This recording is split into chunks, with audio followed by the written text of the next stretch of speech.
mics on. Okay, we can get ready to roll. I don't know if we're waiting. Oh, we got one more.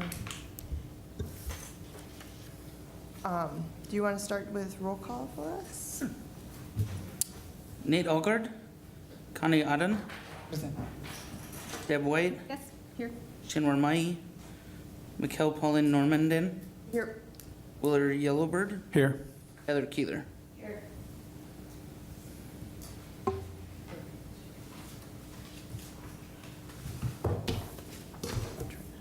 Okay, the next item on the agenda, is the approval of the agenda for the Human Rights Commission meeting for September 18th, 2019 at 5 p.m. And then also at the same time, we could do the approval for the minutes for the Human Rights Commission meeting from August 21st, 2019 at 5 p.m. I move to approve both the agenda and the minutes. I second it.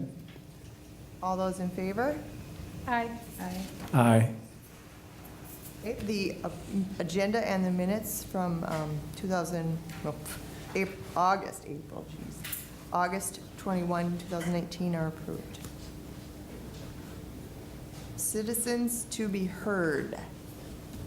And we have a citizen to be heard today. Do you want me to just come down there? Sure. Yep, let me put your mic on so we can hear you. Okay, sounds great. Welcome, citizen. Welcome, citizen. Said I'd be back many times.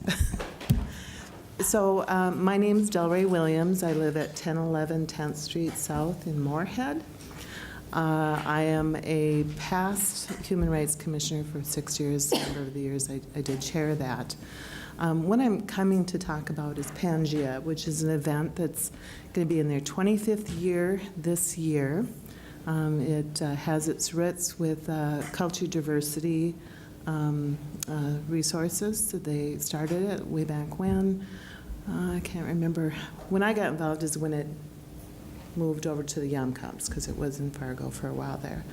And anyway, Sarah Shaw was the, if anybody can remember, passed on the Yumcums stuff.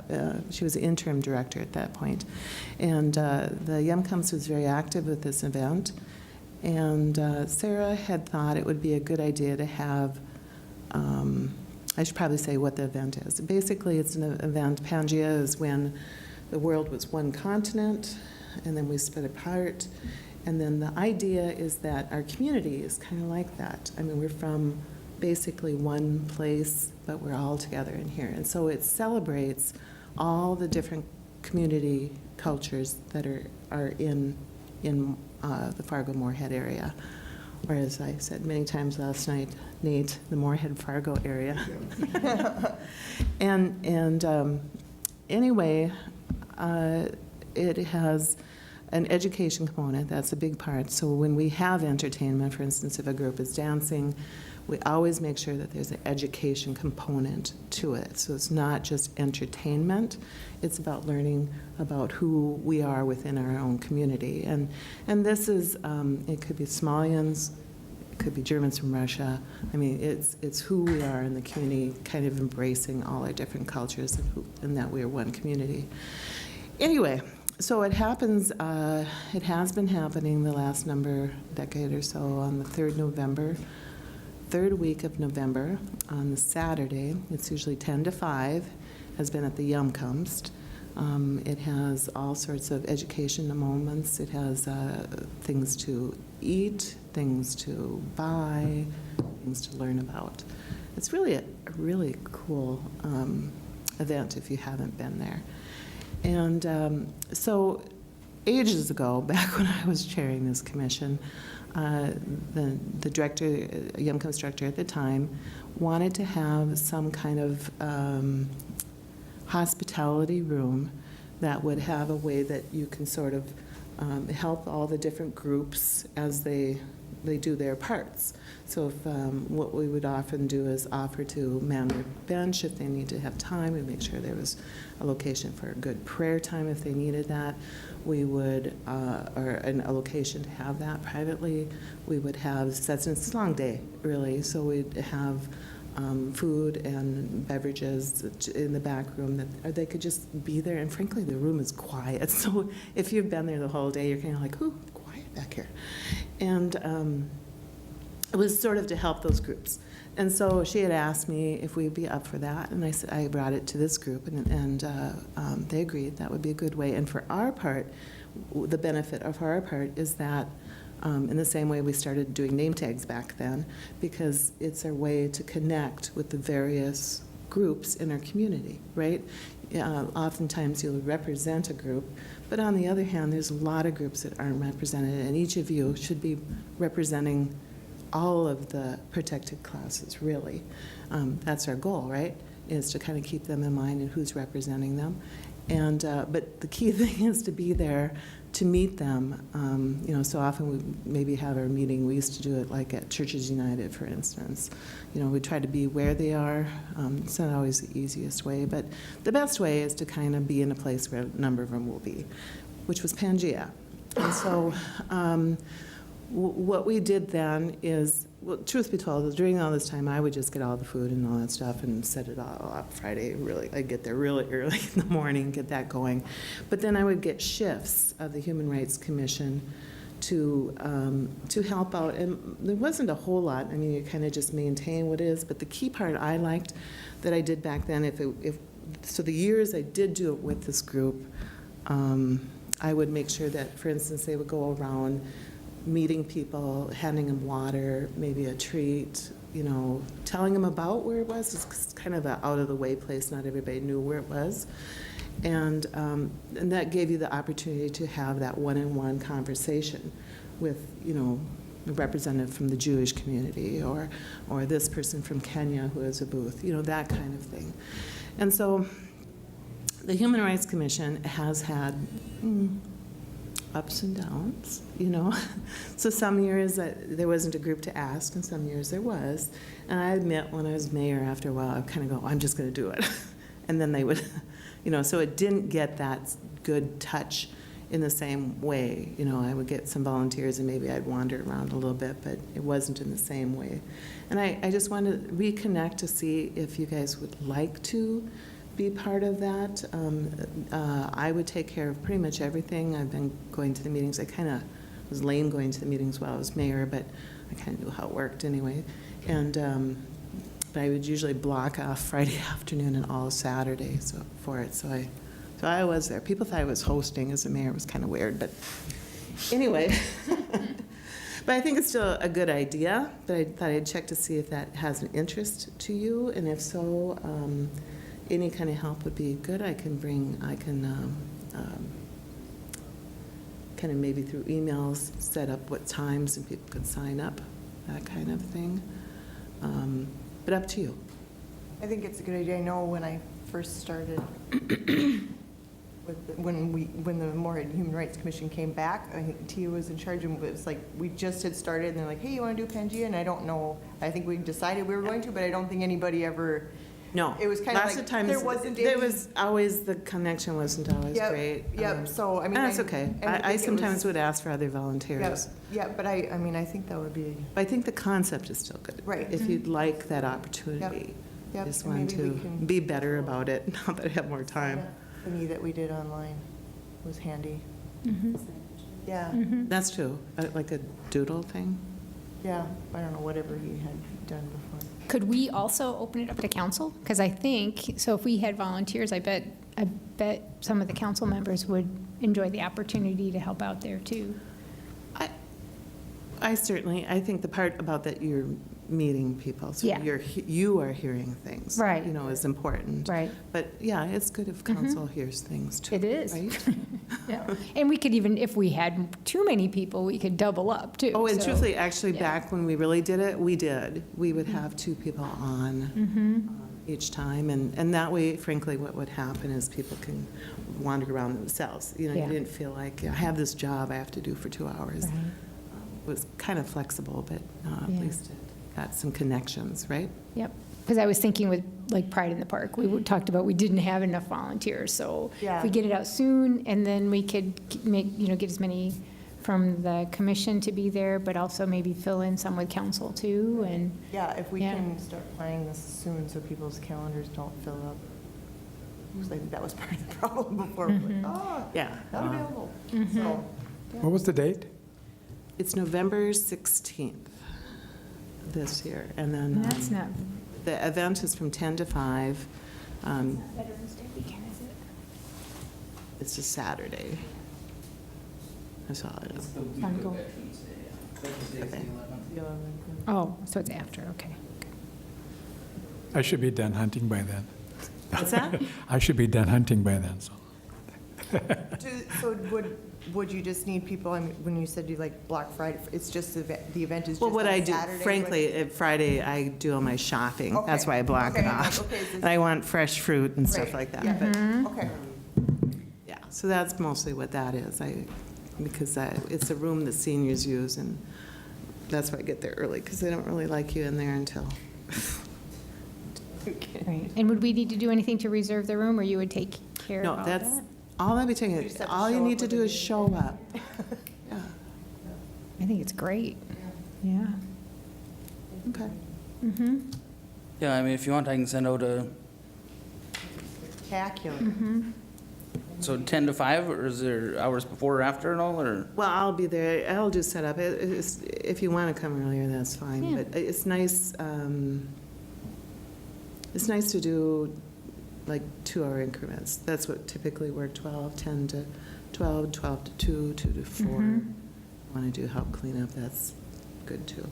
Maybe when Although we send that frankly, out, I if can we clean up like that. Yeah, maybe if we can include Delray on there so she knows whose face. Right. Yep. And I'll then also put it in my council report, but Josh, if you want to just send it or get it sent to the council. And we just voted on a new logo yesterday, so I don't have anything papery to show you, but I think Gavin will be doing an event and all that kind of stuff. That's going to pop out pretty fast. We have quite a bit of media lined up for it. It's the 25th, so kind of excited. A few extra new things. We're going to have, I think, flags on First Avenue, which will be fun. Yeah, so I think it'll be kind of fun in that regard, particularly because it's 25 years. And then the other thing that came up at our meeting is, I don't think people watch it. So Gavin was watching he was the one that brought it up, which is their marketing guy. And the event when we talked about the Indigenous Peoples Day and then Cultural Diversity Day, one thing he wondered about, maybe this is probably in the marketing kind of end of it, I suppose, too, is why he was thinking it, is wondered if the idea of maybe the date could be changed, because what's in the charter is its date certain, so some days it's Tuesday and Saturday, and so actually doing things like you would in this community is harder to plan when it's not a specific day of the week, like this one is a third Saturday. They wondered if it would be all right to move it to our event and then utilize that and then have a bigger connection in that way to an event that's already got thousands of people. So to move. Not the Indigenous Day, the Move Cultural Cultural Diversity Day, right. Can Yeah. I say something? That's actually, as you were talking, that was running through my mind, because I don't know if you kind of saw all of the conversations, but we did kind of table the fact that, like, this year, Indigenous Peoples' Day wouldn't fall on the exact same date as Cultural Diversity Day, that we even mentioned in the conversation that at some point, It rarely will. maybe this, next year it will. Oh, but Already, Yeah. so, but I mean, just, we It kept that generally in won't, mind, though. thinking that the next kind of request coming from this committee could be to make an amendment and adjust that date. And so as you were talking, my brain was going there too, that since this is consistently the third Saturday in November, because the original history that I learned about it was all based around Pangea to begin with. And so, I mean, I think that as far as what we can do more than just volunteering the day of, which I think is a great idea, that maybe that's something that we can add to our conversation at some point within the next year, so that we could look at maybe next November that being changed. I mean, And that's love actually what I told the having- group, because they were wondering about the time frame, and I said, I think just wipe that out of your brain for now.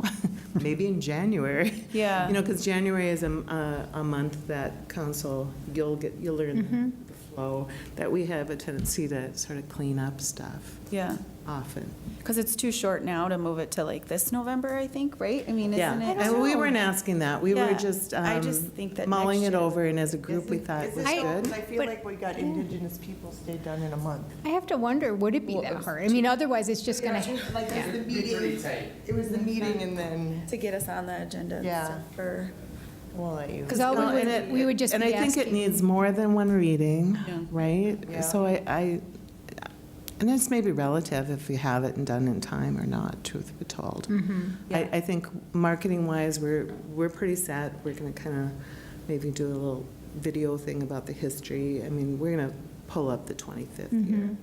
But, But maybe would it be worth asking the city manager if it is possible? I mean, if there's too many other things going on and it wouldn't be possible, we could postpone it.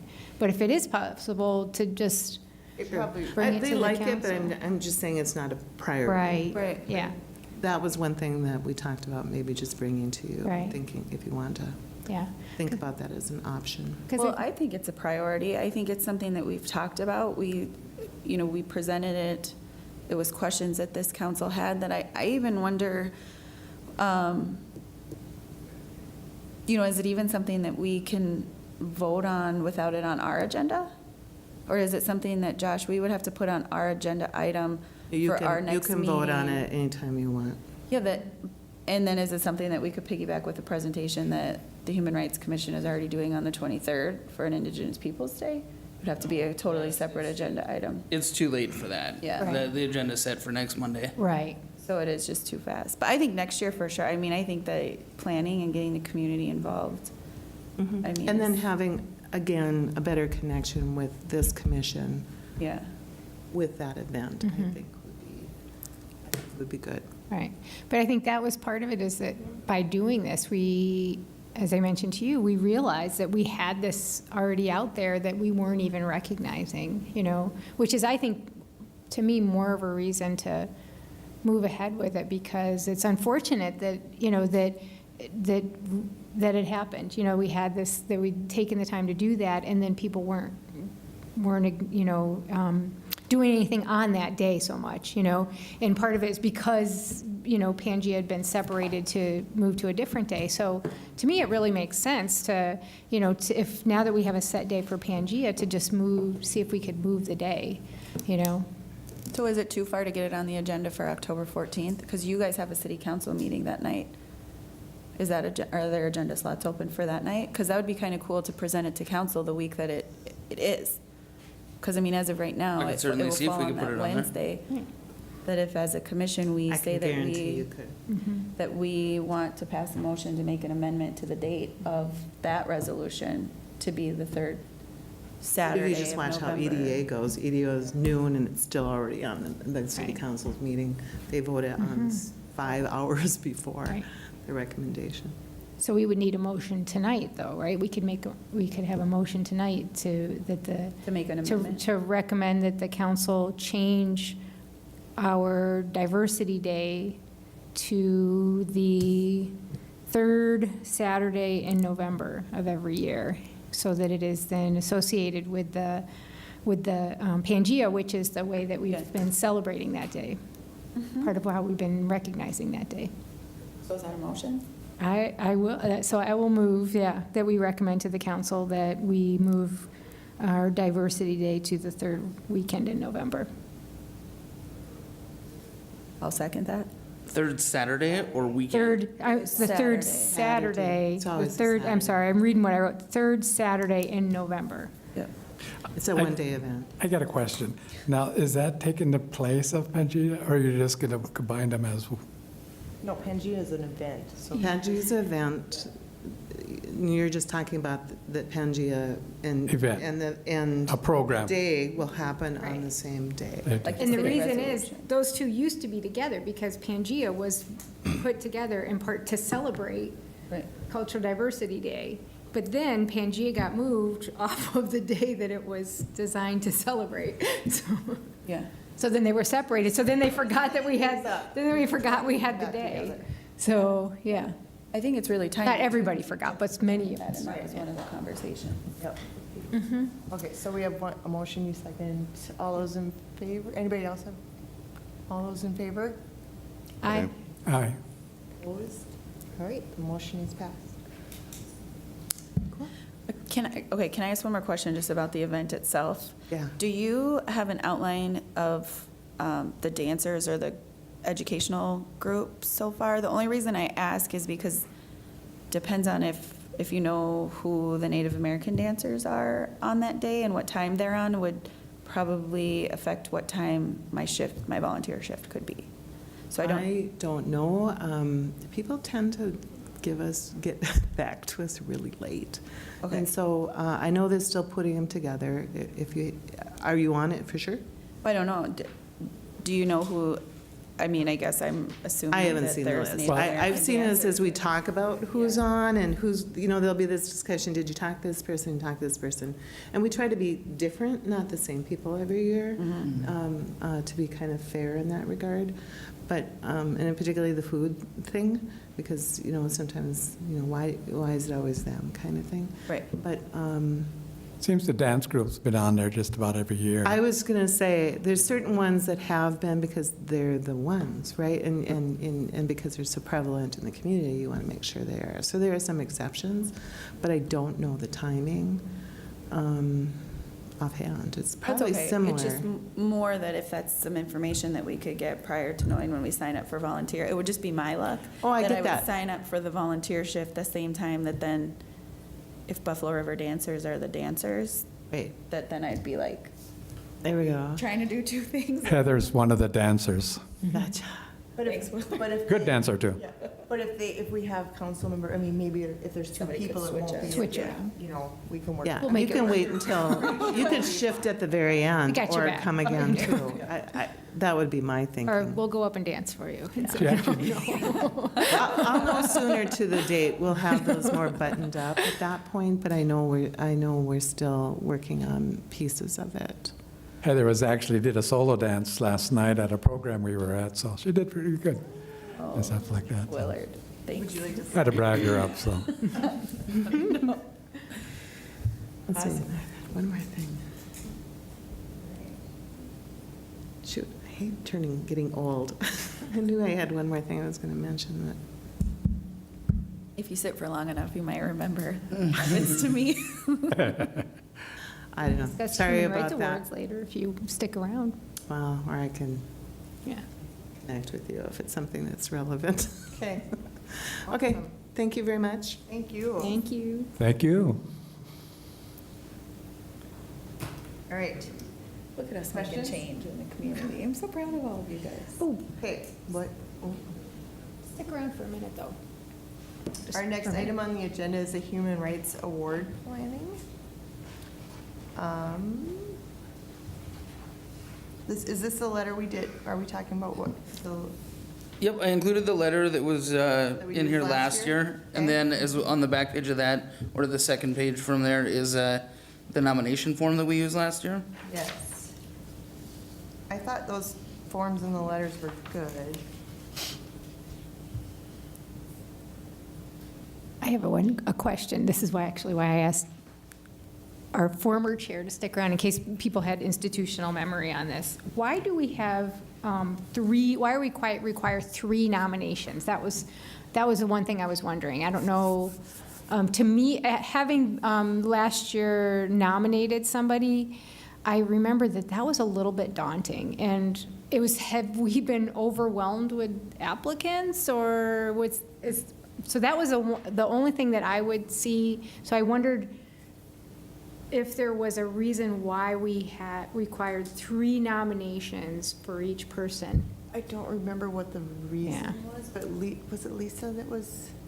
I can tell you some context. I feel like there was, That's why I was like, a stick legit around. reason. That's why, I was That was like, a reason. That's why you we know, need to have you. so, yeah, that's why I said stick around. I knew. So I had it's to not go. a, it's not Yeah. a, it's not a new discussion on it. Right. I think in the very beginning, if you look at some of the history, you'll see like there was like a gaggle of them, like 15 or Right. something like that.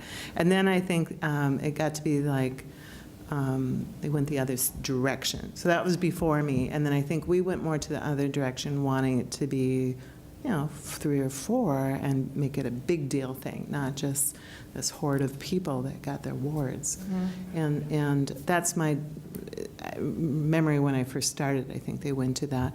And then we did have discussions about shifting it from 3 to maybe 2, not to make it so cumbersome, but at least more than 1, just to make it sort of at least that there's one other person that affirms the concept of this individual versus just one person, because you don't want it to become that thing where it's a resume builder or something Right. like that, right? You Yeah. want them to, there to be some degree of consensus in Right, that.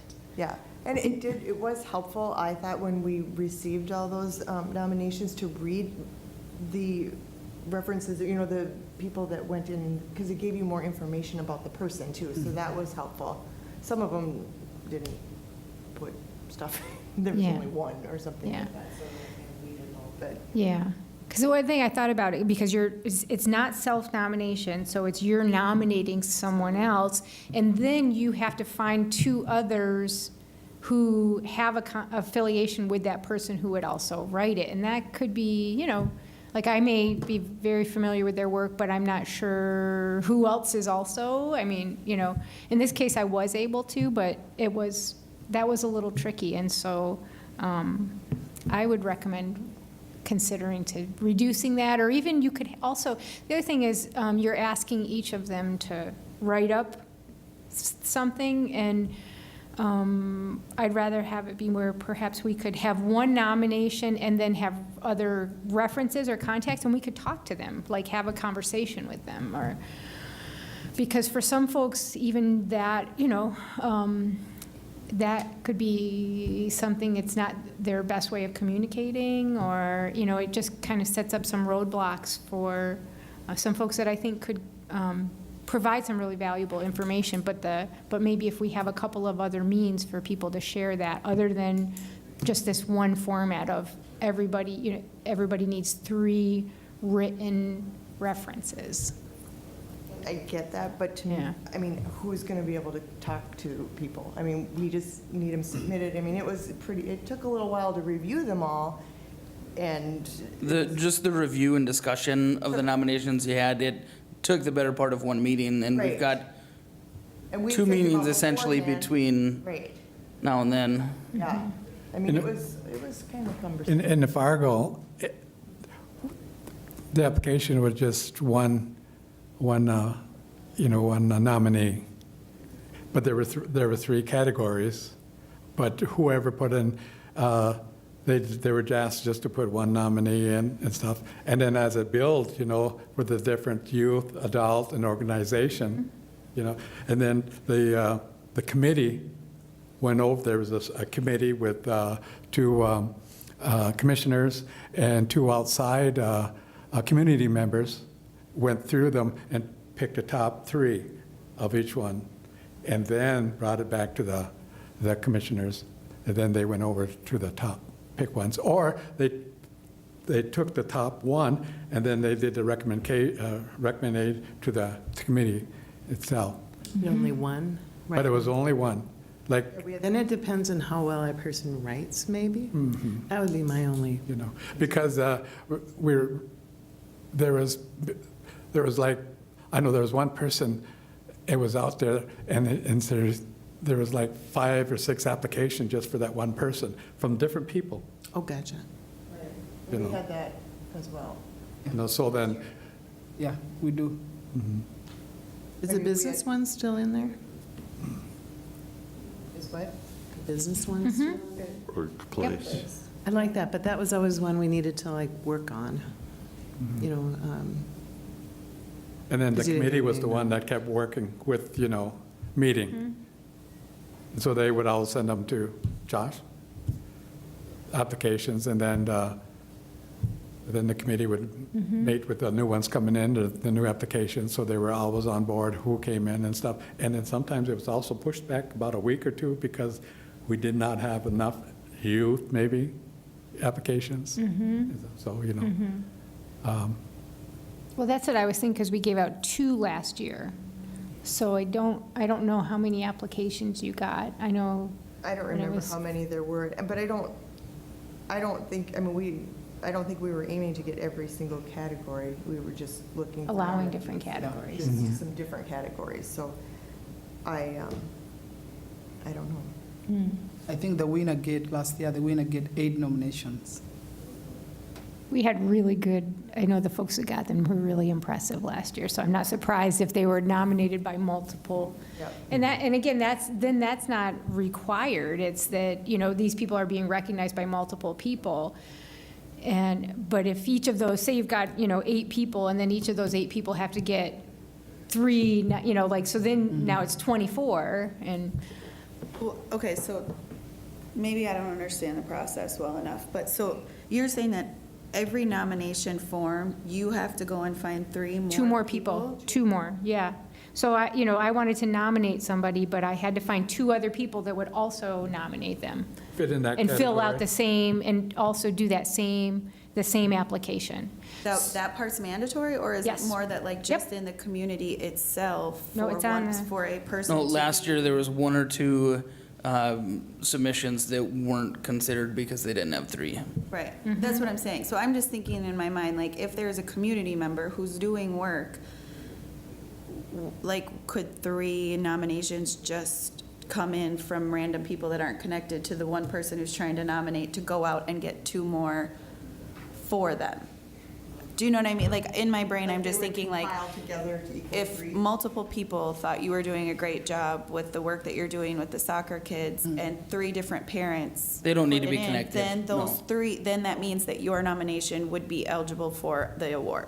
And Not of that course, it's- he's not qualified. But then you're No, I leaving know, it. it's more of an example, but Right. it's not mandatory Well, for you're the off. person who You have to be off. to have to go and find 2 more people. So my understanding is, because you're not nominating yourself. Right. So if it was just coincidental, and it happened that there was 3, then it could be considered. But say 2 parents separately think that Connie's doing a great job, which you couldn't be nominated because you're on the board, and they sent them in, they wouldn't get considered because there's only 2 of them. You have to have 3.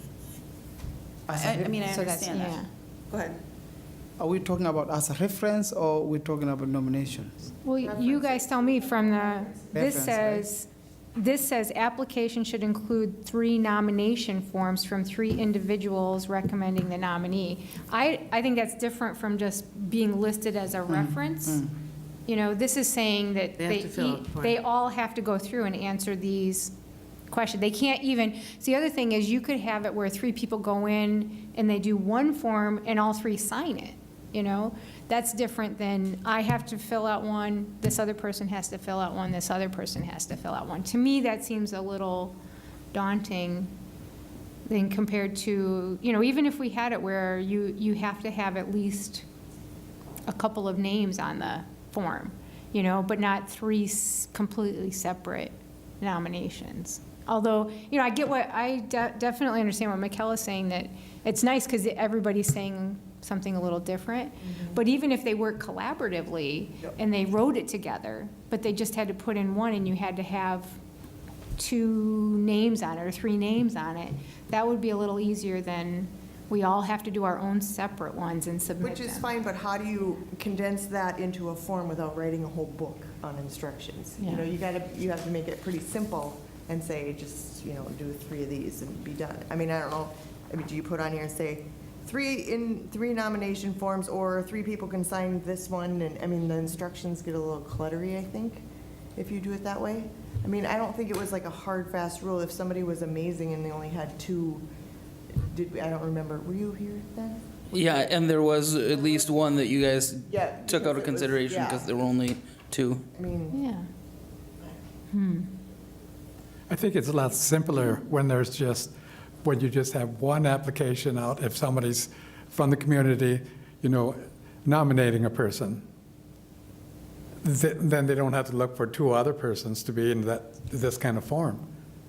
So if that person is nominating, then maybe another person will see, that don't even aware, and they see it, and they nominate the same person. So then all at once, they're not looking for 3 or 4, but you're getting the same nominations from different individuals to that same person. So can we take it out and just make it an internal, scoring process for us, that for every application that comes in per person? So then that way, because my guess is the 2 people that you went to get weren't even aware that they were just doing it to help you get your nomination in. But that if there's this internal scoring process, that we know that, okay, if we get somebody in with 5 nominations, that then it's more genuine. We didn't turn anybody out of, because it's a complicated process, but internally we know that obviously the more nominations creates a higher score on the scoring process. You know what I mean? Because I don't want people to turn it away because because I don't read it the same way that you're reading it. I don't read it if I'm going to make a nomination, I have to go find 2 more people. I'm making it I think this person is stellar. I'm going to turn it in and see if 2 other people in the community think they're stellar. That's the way I read it. But you're both saying the same thing. What it's saying is that one person nominated Jane Doe, in order to be considered, needs 3 nomination forms submitted. And it doesn't matter if you 2 know each other, Or somebody. or if you did it separately, unbeknownst to the other. That's all it was saying, was that to be considered, 3 nomination forms need to be submitted for that one person. You can change that if you want. If you just want one, we could list, fill a form, we encourage extras. How would you ever come to a decision if you just had one? Oh, okay, I see now. If you only had, so we could have literally 500 people send in one form, and how are we gonna narrow that down and vote on that? Because it's really hard to choose just, 1 or 2 people. We can't have 500. In that case, then, as Heather was saying, if you didn't have a requirement of a minimum of 3, then when we were evaluating them, we would be able to see hey, this person got a lot, and take that into account. Right. But at least but that wouldn't then preclude that you might have somebody that was really fantastic, but only 1 was sent in on, because I'm a little troubled by that we had ones if they were nominated, but, there was only 2 of them, and so then they couldn't be considered, so. Another thing too, I agree, then you're relying on somebody else to do the work that needs to be done, and if somebody's doing outstanding civil rights work in the community, we probably know about it. And we know somebody who knows that person. And we can pick up the phone and say, hey, we got a nomination for this person, what do you think? And if I'm right, I think last year we go through how many, who get more nominations, what Haida said. Mm-hmm. And maybe it comes back to what my initial question is why I haven't been involved in the past. I suppose if you were, even with 3, already getting 100, then it becomes daunting. But I just wondered if that was the case, or, do we really could we try it for a year and see if we get so many that it's overwhelming, then maybe we change it. But to see if we don't require 3 nominations, and then again, we, in the evaluation process, we take into account, we could look at who has multiple nominations, but we don't make that a requirement, and see how that works for the year. Do you have the scoring criteria that we've used in the past for it? There's no real scoring criteria. There wasn't a score. It was discussed, the nominees, and then voted on. Yep. Yeah. And they were all, we didn't say any names or anything. We discussed the nominees, and then we just picked them. And the ones that were there that had all, I think we picked everybody, that had all the criteria. No, from my recollection, there were 4 nominees. Okay. 1 was kicked out because there weren't enough forms. Yep. 2 were picked, and the 3rd wasn't on. The thing that we ran into in Fargo was that, because of the organization program, we run into a lot of their members, knowing, they have 40 members, 50 members, and then all the members get together and they says, we're nominated him, so then all at once we have 20 applications for this one person. So then we had to look down, but then we have another application for maybe only, for another person with only 3.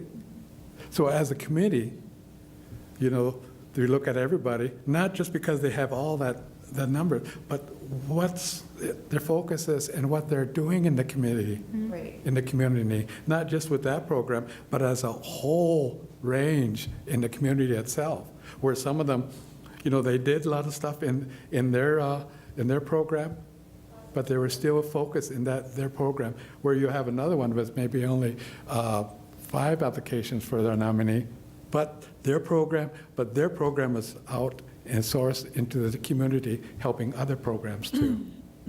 Right, so we didn't vote on, So, but whoever got the most nominations didn't count as far as that goes. That was just. Right. so then that's what, then as a committee, that's what you look at. You know, they're helping, but they're also helping in the committee, in the community itself. You know, and that's how a lot of things, that's how some of our nominees were established and stuff. And committee still had to, you know, get advice, you know, and it still had to be talked among the committee for the person that they thought was best for it. So I mean, I guess if I have to make a suggestion, I say take it off, the three requirement, because if we only got 4 with that stipulation, like, I mean, let's see, because part of it is that we want our community to be involved, and we want them to feel like they have a voice in some of these things. And so if we get 20 applications, I mean, I think that that's awesome that there's 20 people in our community that are doing civil work, that are doing amazing things out there, and that's to be celebrated. But then also that people are involved enough in the Human Rights Commission and what we're doing to even put in the application process. So, I mean, if I have to give a suggestion, it's to take it off and let's see. But I would at some point, I know it maybe is too short this time, but to have some sort of scoring criteria, so it's not just reviewing and discussing. You know, like if there's a part in here that you could say, how many years has this person been doing service, then that counts as X amount. How many applications do we get in? That helps a score, so that there's a little bit of a tangible decision-making more than just like, well, that's story. Then it's not just the storytelling piece. I mean, if somebody's been doing community work for 20 years, 25 years, and helped Pangea get up and running, you know, that's a little bit different than 1 year of, you know, other service. But we're not even asking those questions to create a scoreable outline. Not that that has to be something that's this year, because I know that that is a process as well. But, I mean, I would just note that somewhere, that maybe next year, earlier in the process, we can look at how that makes 15 applications easier to go through. But aren't you weeding people out by doing that the same way you're weeding them out by not having 3 requirements? What do you mean? Well, like if you say, okay, I'm only gonna, if we have the scoring thing and you have like, oh, you get 2 points for 25 years and you get, you know, different scoring things, and so their score is higher, but we're still like taking people out if we do so maybe somebody's doing just as good of a job, but they're not going to get a high score because they've only been doing it a year. So, I mean, what difference does that make if we're? But that's not the whole score. I mean, part of the story is right. even a bigger part. I'm just saying that those create tangible options to be able to outline. Because what if somebody comes back and says, well, how do you guys pick your awards? Well, we just read a story and we decide, you know, like individually. Like I know that a lot of other awards have some sort of scoring, you know, protocol when it comes to awards. And like really, like the years of service might only equal 1 extra point, and their story and what they're doing might, you know, equal more in the weight of it. But a lot of awards also have requirements for having a certain amount of references and nominations. I mean, we can take that out. I don't really care about it. I'm just saying, I think that originally when that was discussed and came up with, there was a reason. I'd have to look back at my notes, because I can't remember who had already done all this stuff and had it kind of in place before. But I mean, are references easier than more nomination forms? Well, I think that's kind of the same thing. I mean, It's not, okay. So a reference the is just reference is kind adding of just like a name and a number I think on here. They were kind of including the nominations as a reference. I don't know. I just said references. Yeah. But a lot of times you do have to have that when you nominate people. I guess the difference where I see it is, I would rather, if we come up with a way of evaluating it, have the criteria based on their actual work. And so that's where, yes, we're looking through, because I appreciate Commissioner Keeler's point that, if someone were to ask, like, how do you decide these? If we are looking at, and it doesn't necessarily mean that there's a hard and fast rule, but that we are looking at what are we have things in here about some of the criteria that we're looking for. And I think that we could do maybe a debriefing after this round of how well are we getting information that helps us get at those criteria. And, but I like that better of, than the arbitrariness of the 3, because then it's not really based on somebody's work. It's not, because the person isn't even the one, they're not nominating themselves, so it's just based on if by chance there are 3 people who take the time to send it in, but it's not really directly tied to the work that they did, whereas the questions can be used to solicit specific information about their contributions in the community, and that's what we should be assessing, and not whether or not it just happens that 3 people send it in the same, happen to in 1 year decide that they're going to nominate that person, because that's just very, to me, much more arbitrary.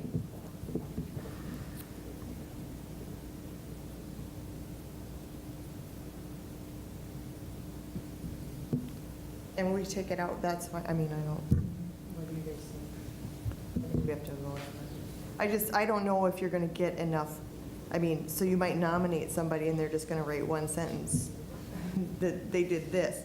How am I going to, if I only have one nomination, how do we make any kind of determination on that?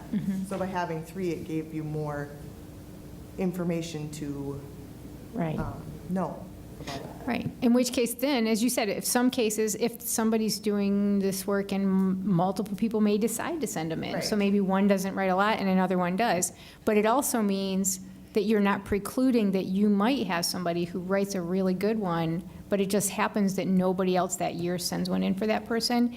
And we're not then discounting that. So, yeah, so I think that obviously if we're evaluating them, I would guess somebody that, if we get an application that has one sentence, that probably wouldn't rise to the Right. top unless we had, lots of other information about this person being really fantastic. Right.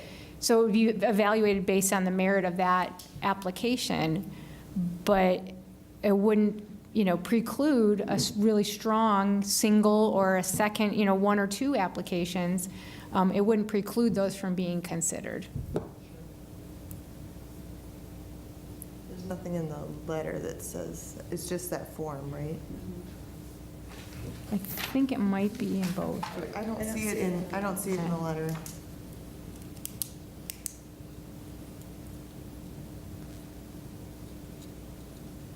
Well, in the interest of moving this along, I will make a motion that we only require 1 nomination.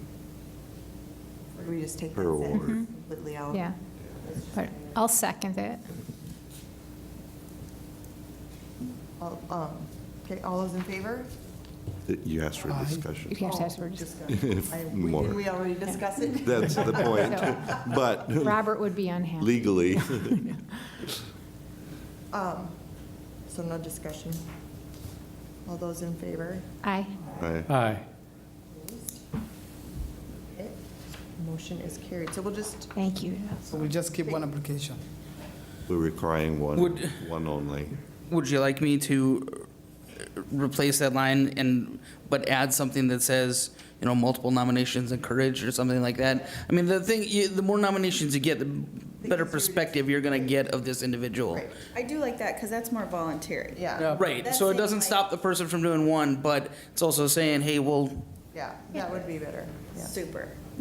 So for my understanding now, the winner depends on how many nominations that he or she gets. No. No?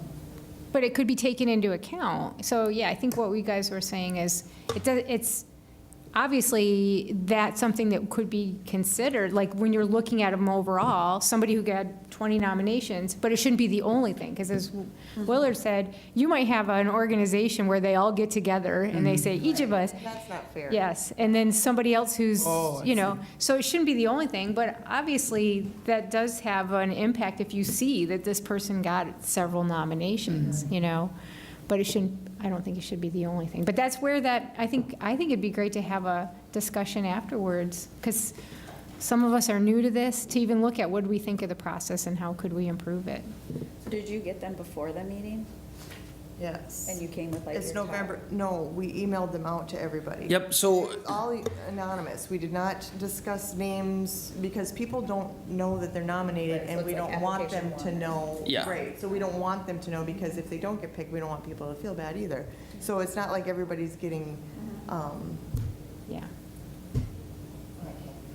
I'll explain quick the process too, and if, you know, if people have thoughts on this at the October meeting, we can discuss it again and we could make some changes.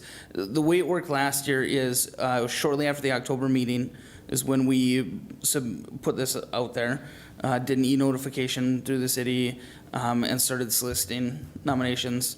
They, as you can see, they went through November 6th.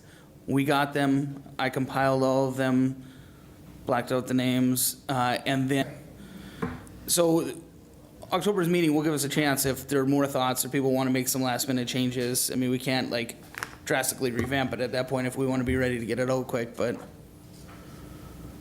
May I ask one question? Were you mindful of not giving other identifying things, information? So I was thinking about that, like, say you're Yeah, we talking, you're tried like, to be. some you know, were, some weren't. yeah, applicant Yes. one, who's the executive director for, Right. and then you name the organization We were well. trying to be, Okay, yes. that's helpful. To Yeah. as much as we Yeah. could. Some of it Right. was, Yeah, yeah. Just get talking and then, bleh. Yeah. So we tried to. right. We actually did have one obvious one last year. Yeah, Yep. I'm guessing, yeah, that Yeah. would be the case. Thank you. But it wasn't, felt like it was appropriate, I think, at the time, so yeah. Right. Hey, But I think, and I also believe that after, did we send out a letter to everybody who sent in a nomination? I don't recall.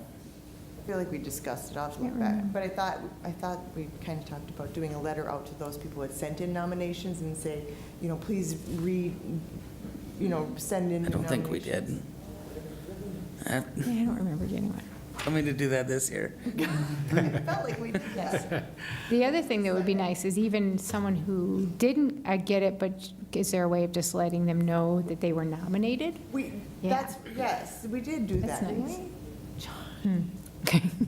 If I'd been told to do it, I would have done it. Okay. Let's No, put I it that know, way. but I feel like we'd sent out an email and said something about it. I'll look. I can't be making that up. Well, and I don't want to make this any muddier than it really has to be, but it probably will. Last night, we gave an award to someone who's passed away because of the lifetime history Right. of their work in the community. Is that possible?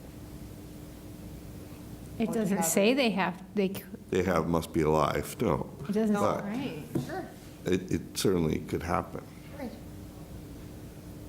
Doesn't say it can't. Mm-hmm. Even if it did, you're setting the rules, so. Well, they do it for Medal of Honors. True.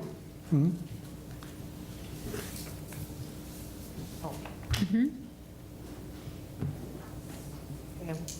Are we ready to go on the next one? We done, okay. 2020 annual plan development. So this was included in here because the commission is supposed to submit an annual plan, a proposed annual plan to the city council by November 15th. So September and October is the time to look at, you know, any kind of changes, updates for the new year. I put this in here now with the hopes that, you know, if nothing else, you could take it home with you, you could think about it, could maybe have suggestions for different speakers, and so that October, we could really get into some details that I could then include in here. So for the 2020 plan, right? Yes. Yeah. It says 2019 on here. Is this Yeah, kind of, this was the 2019 plan. So looking at what we did this year as Yes. a model. although I don't think we ever like Right, submitted it. right. We did not, and I don't think we did last year. Okay, so the recommendation is to look it over and discuss it. Yes.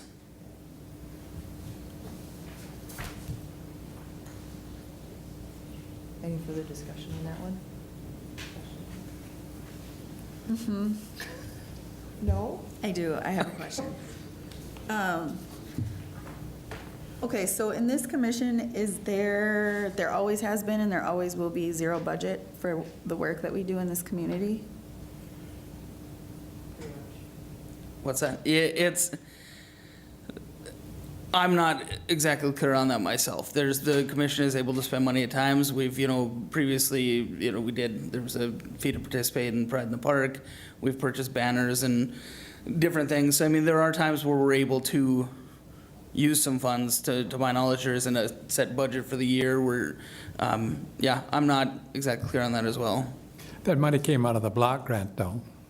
Typically, that funds it, yeah. I'm sure that whatever we use, it has to meet certain criteria for us to, Right, it does. yeah, to do. Is what she's asking? I sure can. Thank you.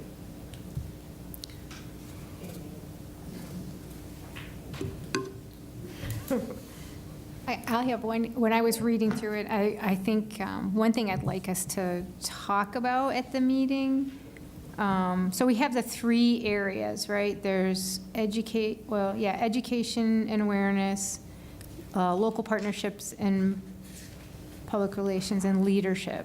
And I felt like of those 3, the leadership one seemed the most vague, like, so maybe I wouldn't mind having a discussion of how we flesh that out, of what are some actionable things that we would do as a commission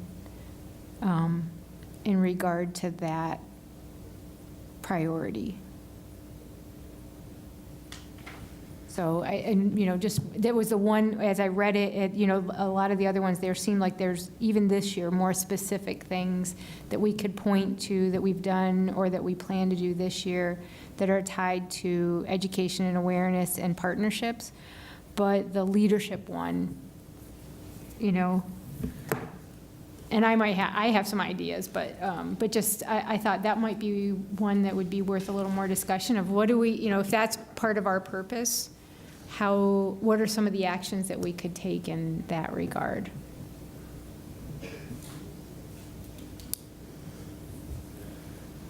Well, as a human rights organization for the city, we're not policymakers, Right.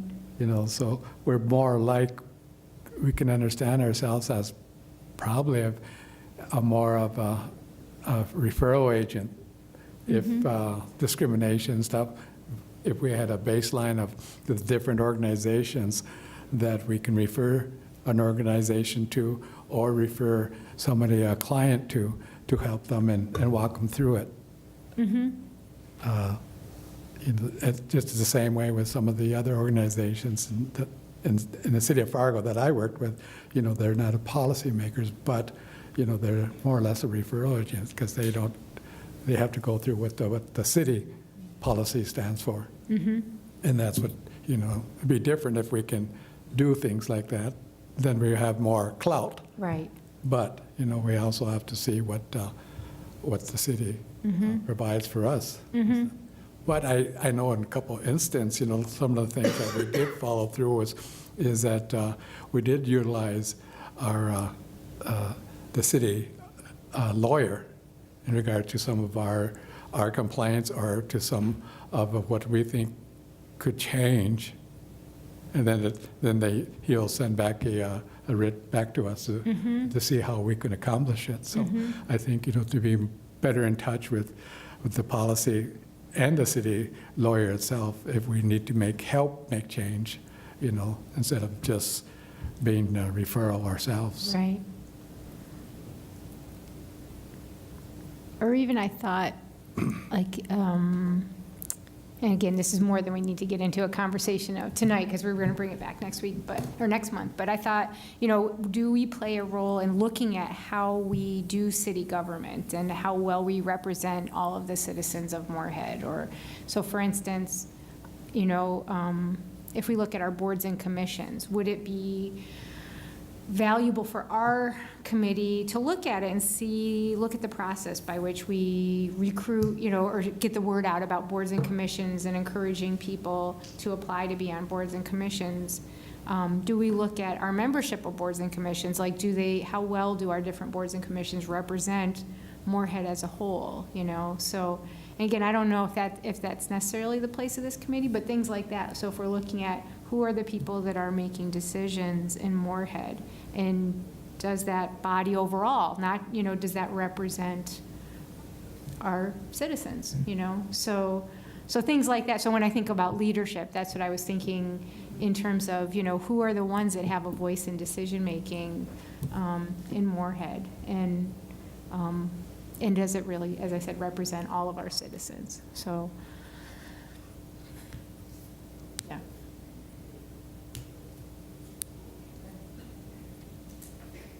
Can I add one thing?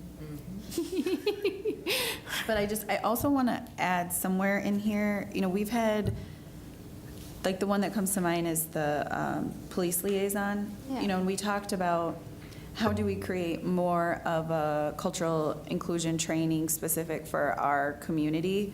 Does that fall under that leadership umbrella, or is that more local partnerships? But that stuff's not really outlined in here from this year. So I just think, I know that we're going to take this home and we're going to think about it, but kind of keeping in mind some of those suggestions that we throw out in some of these meetings. Like, do we have a good list of some of those suggestions that we made? And again, this goes back to my budget piece, but like, if we're going to help put on trainings for city officials and city staff and community members to be a more inclusive community, that costs money. Is that something that the city's on board with helping with? Is that something that we just say, I think this is a great idea and it's a suggestion, and that's all we can do? I just think it's so important from the human rights standpoint that we're doing work in our community to create a safe space for all people. And I just think that needs to be better outlined next year, so we have some like tangible goals to be more mindful in our inclusiveness. So we can talk about it more then, but when I look at the outline, I don't really see that. I think we've done really great things and we've had great conversations, just how do we take it to the next level? Yeah. And Madam Chair, if I can say one more thing. I think part of what this makes me think of is, and we have the similar conversations in higher ed, is, how do we, when you have something like the Human Rights Commission, clearly there's issues that we're talking about here, but how do we make sure that those conversations don't just stay here? That really, so it's not, it's great that we're doing the things that we're doing here, but it shouldn't be just conversations here. So we should look at how, like, issues of inclusion and, that all of that is pervasive throughout all of our aspects of city government. So whether it's in the planning commission or in our law enforcement or, in our parks, that those things are part of the conversations everywhere. And so I kind of see that as, I think it's very often when you have things like this, I think about the same thing in universities when we have like multicultural studies and women's studies, and everyone thinks like, okay, that's their job, but then they don't talk about those issues anywhere else.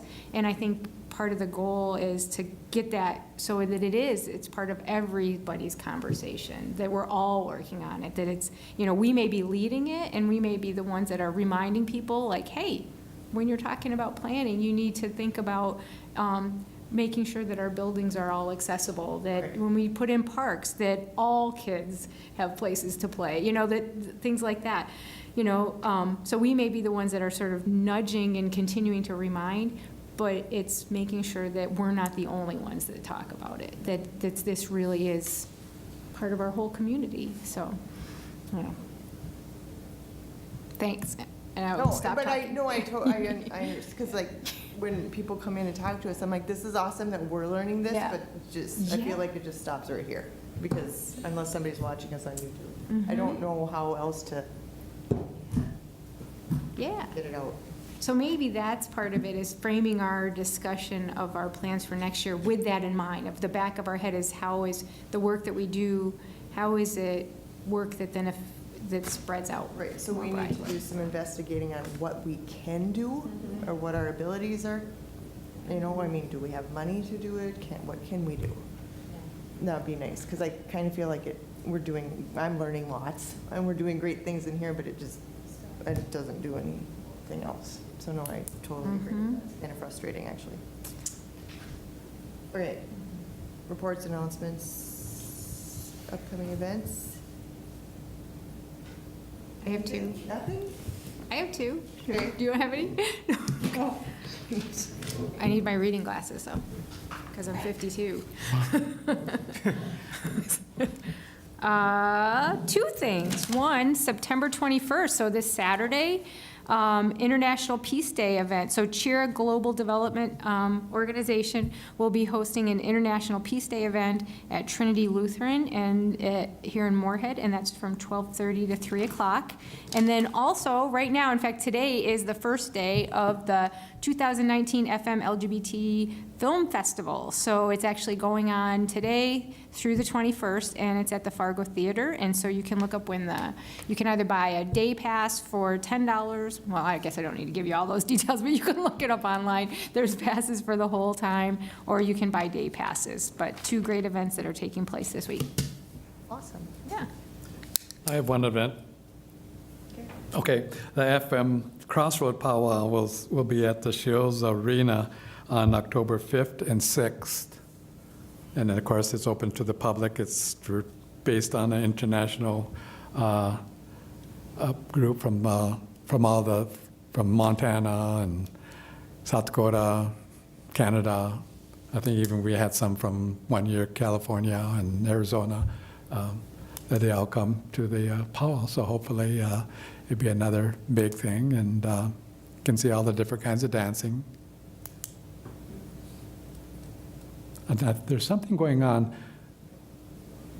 at the Plains Art Museum on the Friday before, and it has, I think, a cultural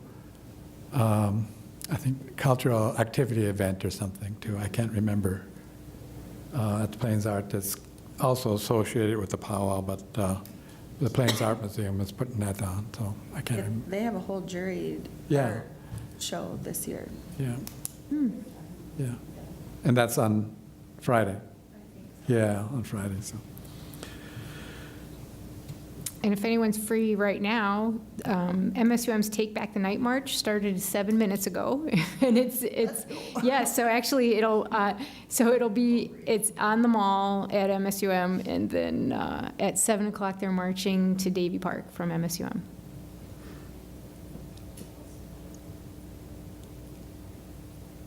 Well, new business, we probably covered everything.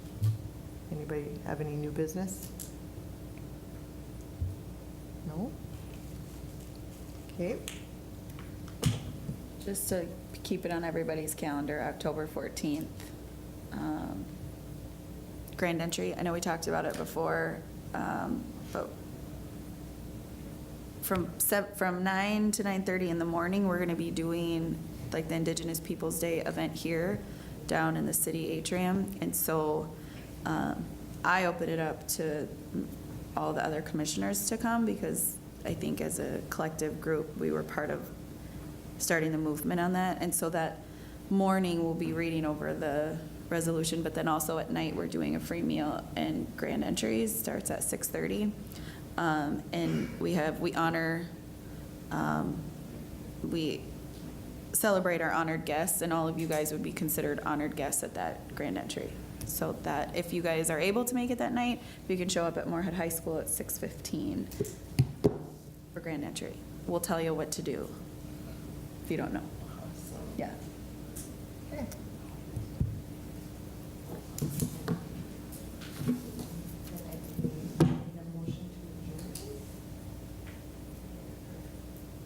I'll make a motion to adjourn. Second. Okay, do we have to discuss that? No. All those in favor? Aye. I- Opposed? All right, we are adjourned. Heather, I have a couple updates.